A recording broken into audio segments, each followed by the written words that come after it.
Olá! Hoje nós vamos estudar os capítulos 10 a 12 do livro de Daniel, encerrando este livro. Versículo 1 do capítulo 10. Os capítulos 10 a 12 formam uma única visão, recebida no terceiro ano de Ciro, rei da Pérsia, em 536 a.C.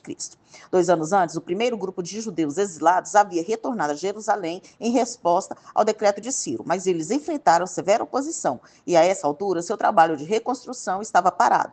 Durante esse tempo de desânimo, Daniel recebeu a visão de um grande conflito que expôs a contínua batalha espiritual no reino celestial. Daniel provavelmente tinha 84 anos nessa época.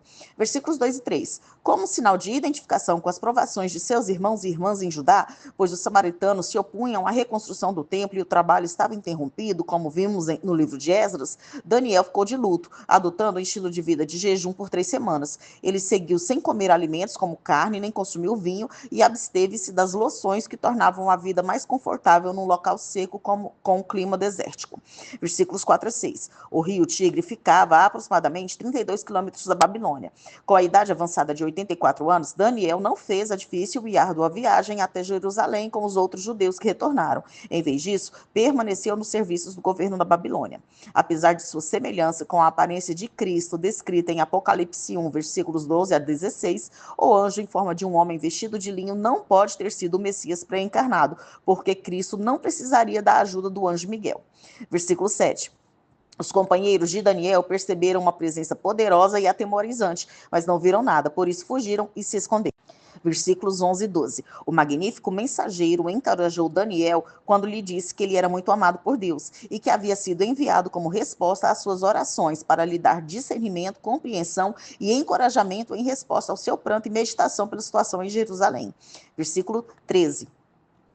O príncipe da Pérsia tinha de ser sobrenatural para se opor a esse anjo e tinha de ser maligno para se opor aos propósitos de Deus. Por essa razão, conclui-se que ele era um espírito demoníaco que procurava influenciar as questões políticas da Pérsia e se opor aos propósitos de Deus. Esse anjo, cujo nome não é mencionado, só foi capaz de prevalecer sobre o demônio associado à Pérsia porque o anjo Miguel foi para ajudá-lo. Miguel, cujo nome significa quem é como Deus, parece ser o anjo guardião de Israel e é denominado arcanjo no Novo Testamento. Versículos 14 a 16. O anjo revelou que o primeiro propósito da visão era revelar o que haveria de acontecer a Israel nos últimos dias. Ao ouvir sobre a magnitude e o poder das forças espirituais que se levantavam contra o povo de Deus em Jerusalém, Daniel foi novamente tomado por um sentimento de tristeza tão esmagador que ele curvou sua cabeça, incapaz de falar, até que o anjo o tocou em seus lábios.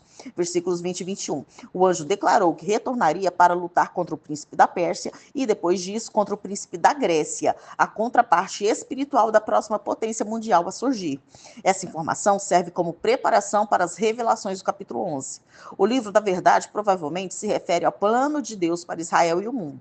O conflito contra as forças satânicas continua até hoje, embora o adversário humano constantemente mude. Repetidamente, o povo de Deus curva sua cabeça, mas não é destruído porque o Senhor continua apoiando e sustentando os israelitas por meio do ministério de fortalecimento de seus anjos. Agora nós vamos estudar o capítulo 11, versículo 1 do capítulo 11. Este versículo continua a fala do anjo no versículo 21 do capítulo 10. Então o anjo revela a Daniel que ele animou e fortaleceu Dario, mostrando que Deus está ativo nas questões políticas do mundo. Versículo 2.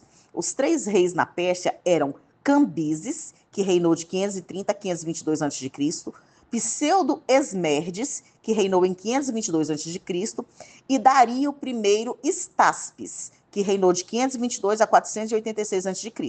Esse quarto rei era, provavelmente, Xerxes I, também chamado de Assuero, que reinou de 486 a 464 a.C. Versículos 3 a 4. O rei valente predito aqui é Alexandre o Grande, que reinou de 336 a 323 a.C. Como profetizado, o seu reino foi repartido para os 4 ventos do céu, referindo-se à divisão do seu império entre seus 4 generais, e não para sua posteridade. Versículo 5. O reino do sul é o Egito e o reino do norte é a Síria. É importante frisar que o rei pode mudar de pessoa ao longo dos anos, mas continua sendo o rei do sul e o rei do norte. Neste versículo, o rei do sul é Ptolomeu I Sóter do Egito, que reinou de 323 a 285 a.C. Ele foi sobrepujado por um de seus príncipes, Seleuco I Nicator, que reinou de 311 a 280 a.C. o qual abandonou Ptolomeu I para se tornar governante da Babilônia. Média e Síria estabeleceram o reino Seleucida, que cresceu e se fortaleceu mais do que o reino do Egito de Ptolomeu. Versículo 6. Havia um conflito constante entre os reinos ptolemaico, que era o egípcio, e o Seleucida, que era o sírio.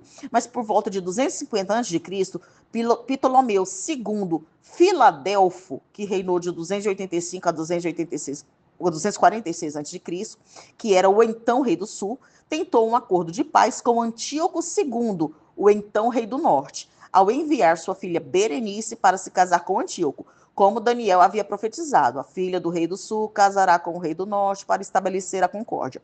Antíoco II, então, planejou divorciar-se de sua primeira esposa, Laodice, e deserdar os filhos dela para que pudesse se casar com Berenice e ter um filho que governaria então sobre o reino Seleucida. Mas Laodice envenenou Antíoco II e Berenice, cumprindo as palavras. Ela, porém, não conservará o seu poder e ele não permanecerá nem manterá o seu poder. No mesmo ano, o pai de Berenice morreu no Egito. Versículos 7 e 8. Do renovo da linhagem de Berenice, seu irmão Ptolomeu III é Vérgeta, que reinou de 246 a 221 a.C., ele vingaria o assassinato de Berenice atacando Antioquia, a fortaleza do rei do norte, Seleuco II Calinco, e matando Laodice. Ptolomeu III também confiscaria deuses e bens seleucidas, levando-os de volta para o Egito. Versículo 10. Os filhos de Seleuco II, Seleuco III Serauno e Antíoco III levariam a guerra até a fortaleza ptolemaica de Ráfia, no sul de Israel. Versículos 11 e 12. O rei do sul, Ptolomeu IV Filópator, ele contra-atacaria o rei do norte, Antíoco III. Embora ambos comandassem grandes exércitos, o resultado seria uma grande vitória para os Ptolomeus. Como resultado do seu sucesso, Ptolomeu IV se exaltaria e mataria muitos milhares de soldados seleucidas, mas não seria capaz de manter seu domínio sobre o reino seleucida. Versículo 13 a 15. 15 anos depois, o rei do norte, Antíoco III, levantaria um exército ainda maior e atacaria os Ptolomeus na Fenícia e em Israel. Antíoco III receberia apoio contra o rei do sul, Ptolomeu IV Epifânio.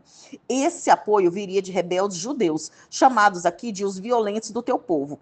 As forças de Antíoco III obteriam uma retumbante vitória, tomando inclusive a cidade forte de Sidom. Versículos 16 e 17. Antíoco III, rei do norte, que há de vir, faria da terra gloriosa de Israel uma possessão do reino Seleucida em 198 a.C. e forçaria um acordo de paz com os Ptolomeus. Antíoco III daria sua filha Cleópatra a Ptolomeu V como esposa, esperando controlar o reino ptolemaico por meio dela. Isso acabou fracassando porque Cleópatra ajudou seu marido Ptolomeu e não seu pai Antíoco III. Essa não é a Cleópatra famosa. Versículos 18 e 19. Em seguida, Antíoco III viraria o seu rosto para as terras ao redor do mar Mediterrâneo, mas seria derrotado pelo príncipe, o comandante romano Lúcio Cornélio Cipião, em Termópilas, e depois em Magnésia.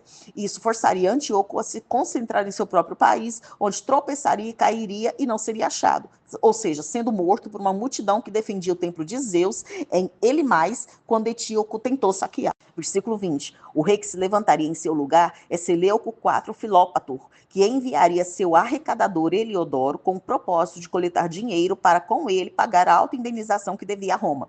Após um curto reinado, Seleuco IV é morto sem ira e sem batalha, envenenado por seu arrecadador. Versículo 21. Antíoco IV não era da linhagem real, mas tomou o reino com engano, enquanto Demétrio, o herdeiro legítimo, era mantido em Roma.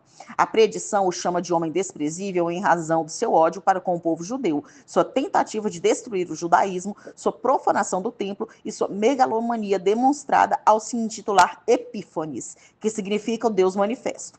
Versículo 22. Apesar de Ptolomeu IV Filometor atacar com um grande exército, Antíoco IV conseguiria derrotá-lo e depor o príncipe da aliança, que era o sumo sacerdote judeu Onias III.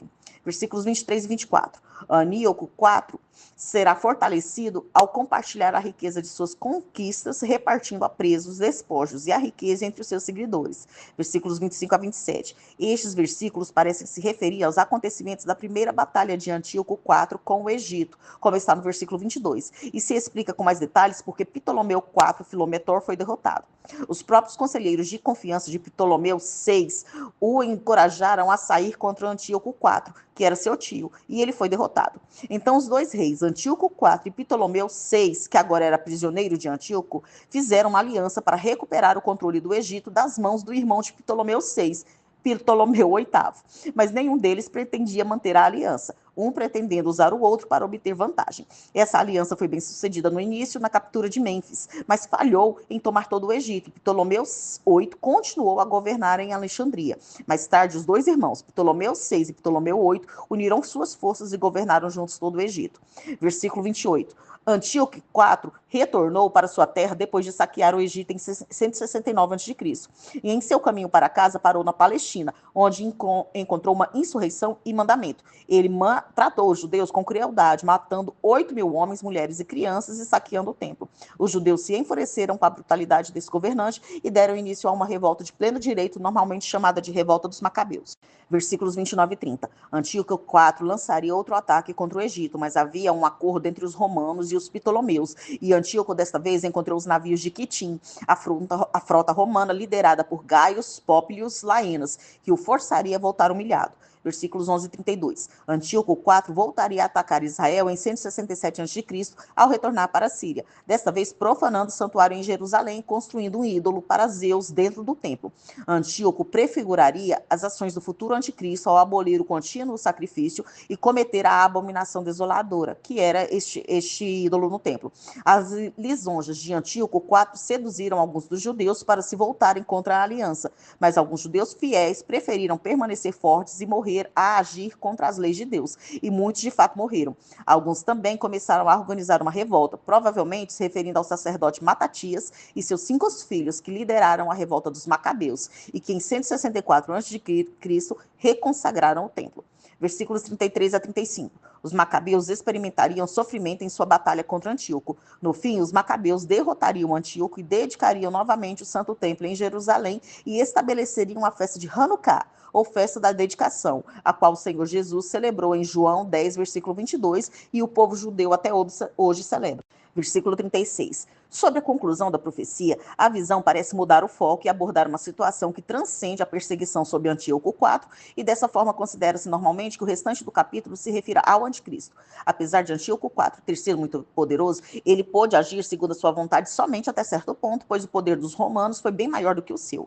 Versículos 37 e 38. Antíoco IV via a si mesmo como um deus, tal qual seu apelido é Epífanes, Deus manifesto, e suas moedas também deixaram claro. Mas é duvidoso que ele tenha cumprido a profecia. Ele abandonou os deuses dos seus pais, incluindo Apolo, e não demonstrou nenhuma consideração pelo deus que as mulheres preferem, que provavelmente é o deus Adonis ou Dionísio. Em vez disso, ele adorou Zeus, um deus que personificava a força militar. Mas todos esses deuses ainda estavam no panteão grego, então há dúvidas se Antíoco IV abandonou os deuses dos seus pais mesmo. Em vez disso, esse homem adorará o deus das fortalezas, o anticristo. Ele adorará o deus das fortalezas, ou seja, de força militar e poder, e gastará excessivamente para manter esse poder. Versículo 39. A passagem provavelmente fala de um futuro rei que será uma versão maior e final de Antíoco IV, aquele que verdadeiramente fará o que quiser, que atacará as mais poderosas fortalezas e fará seus seguidores reinar sobre muitos. Vários intérpretes veem aqui outra profecia sobre o anticristo, a quem fazem ligação com o chifre pequeno do capítulo 7 e com o governante de Daniel 9, versículo 26, que está por vir. O Novo Testamento refere-se a ele, a esse futuro rei, de várias maneiras, como o homem da iniquidade, anticristo ou besta. Versículos 40 a 44. Durante a grande tribulação, o anticristo será atacado no movimento de pinça por todas as tropas dos reis do norte e do sul. No entanto, ele será bem sucedido atravessando suas terras como uma inundação. Ele também invadirá Israel, a terra gloriosa, e ignorando algumas nações em aliança com ele, mas conquistando outras, inclusive o Egito, a Líbia e o Sudão. Rumores de nações do Oriente e do Norte vindo atacá-lo o espantarão e o enfurecerão, levando-o a seguir um curso de combate genocida contra seus inimigos, provavelmente contra muitos do povo judeu. Versículo 45. O anticristo estabelecerá sua capital militar em Jerusalém, armando as tendas do seu palácio entre o mar Mediterrâneo e a cidade de Jerusalém, situada no Monte Santo e Glorioso. Ali as nações da terra se ajuntarão no Monte Megido para iniciar a campanha do Armagedon. Nesse tempo em que a nação de Israel invoca o Messias Jesus, ele voltará para libertar os israelitas e o anticristo virá ao seu fim e não haverá quem o socorra. Agora nós vamos estudar o capítulo 12, versículo 1 do capítulo 12. O arcanjo Miguel virá em defesa do povo judeu para preservá-lo. Isso será necessário porque a grande tribulação será um tempo de angústia sem precedentes. Apesar da natureza terrível da perseguição de Israel, o resultado é que o remanescente que sobreviver da nação judaica se voltará em fé para o seu Messias Jesus e ele os libertará. O livro se refere ao celestial livro da vida em que estão registrados os nomes dos eleitos. Versículo 2. Depois do livramento de Israel, haverá uma ressurreição dos que dormem no pó da terra. Este versículo não sugere nenhum tipo de sono da alma antes da ressurreição, uma vez que ao morrer os fiéis vão imediatamente para Deus e os incrédulos vão para um lugar de sofrimento. A palavra sono é usada como metáfora para enfatizar o estado temporário de morte física antes de o corpo ser fisicamente levantado na ressurreição. Versículo 4. Selar o livro pode ser uma referência à preservação do texto de Daniel até o fim do tempo. A preservação da profecia de Daniel era necessária porque, no fim dos dias, muitos correrão de uma parte para outra em busca das respostas que serão encontradas no livro de Daniel. Além disso, naquele dia a ciência se multiplicará, possivelmente uma menção ao entendimento das profecias de Daniel, conforme observadores bem informados reconhecem o cumprimento de suas predições. Versículos 5 a 7. Daniel viu outros dois seres, a saber, anjos, que serviriam como testemunhas do juramento do anjo vestido de linho no capítulo 10. 2 era o número mínimo de testemunhas necessários para um juramento, como está em Deuteronômio 19. Uma das testemunhas angelicais perguntou que tempo haveria até o fim do período de angústia previsto. O anjo vestido de linho respondeu que o tempo da grande tribulação seria por um tempo, tempos e metade de um tempo. Essa metade sendo entendida como 3 anos e meio. Ao final da grande tribulação, o poder do povo santo de Israel será destruído, fazendo com que o povo se volte em fé para o seu tão longamente rejeitado Jesus, o Messias. Nesse tempo ele voltará e os livrará de todas essas coisas todas essas coisas serão cumpridas. Versículos 8 a 10. A declaração de Daniel de que ouviu, mas não entendeu, não significa que ele não compreendeu que sua profecia era sobre o fim dos dias, mas sim que ele não entendeu exatamente como esses eventos sucederiam. Foi dito a Daniel que seguisse o seu caminho, porque as palavras estão fechadas e seladas até o tempo do fim, indicando que elas não seriam inteiramente reconhecidas até o seu cumprimento no fim dos dias. Nesse tempo, os ímpios serão incapazes de compreender sua situação, mas os sábios entenderão o cumprimento das palavras de Daniel e se voltarão em fé para o Deus de Israel e seu Messias Jesus.